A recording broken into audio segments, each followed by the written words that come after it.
L'automne s'était installé avec lenteur et mélancolie. Les arbres pleuraient leurs feuilles dorées, le vent chantait entre les branches, et la pluie, fine et persistante, couvrait la ville d'un voile argenté. Sandy, jeune infirmière métisse au regard doux et fatigué, marchait dans les allées du cimetière Saint-Michel.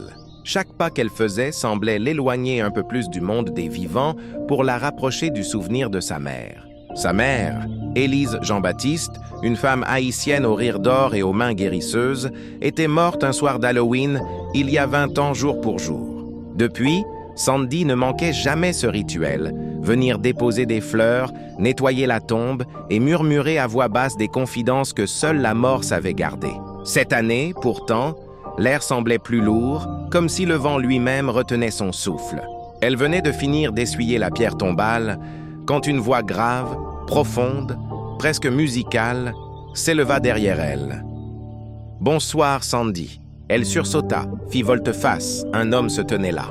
Grand, élancé, vêtu d'un costume noir parfaitement taillé malgré la pluie. Sa peau sombre semblait absorber la lumière, et ses yeux brillaient d'un éclat doré presque irréel. Il tenait à la main un long bâton sculpté, orné de symboles qu'elle ne reconnut pas. « Vous me connaissez ?»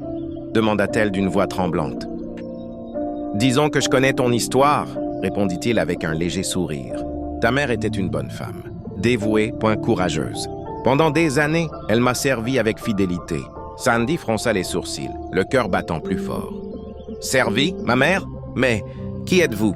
Et ta mère entend tout ce que tu lui dis, depuis longtemps. » Un frisson glacé remonta le long de sa nuque. Le vent s'était arrêté, la pluie aussi. Le monde semblait suspendu. « Samedi?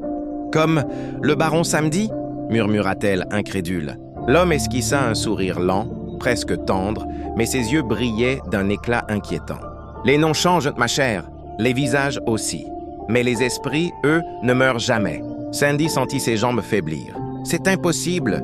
Vous êtes en train de dire que vous êtes un esprit, un Loa, un gardien entre les mondes? Oui.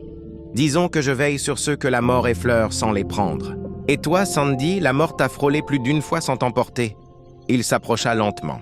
Chaque pas semblait résonner dans le sol mouillé comme un tambour lointain. Sandy voulut reculer, mais une force invisible la retint. Le parfum de terre et de cigare qui émanait de lui semblait la hypnotiser. « Ta mère m'avait promis une chose, » murmura-t-il. « Et cette promesse, c'est toi qui dois l'accomplir maintenant. »« Quelle promesse ?» souffla-t-elle. Il pencha la tête, la regardant droit dans les yeux. Celle de réveiller les morts, un éclair illumina le ciel. Sandy ferma les yeux, et quand elle les rouvrit, l'homme avait disparu. Seul son bâton noir gisait sur la tombe de sa mère. Un bâton chaud, comme s'il venait d'être tenu.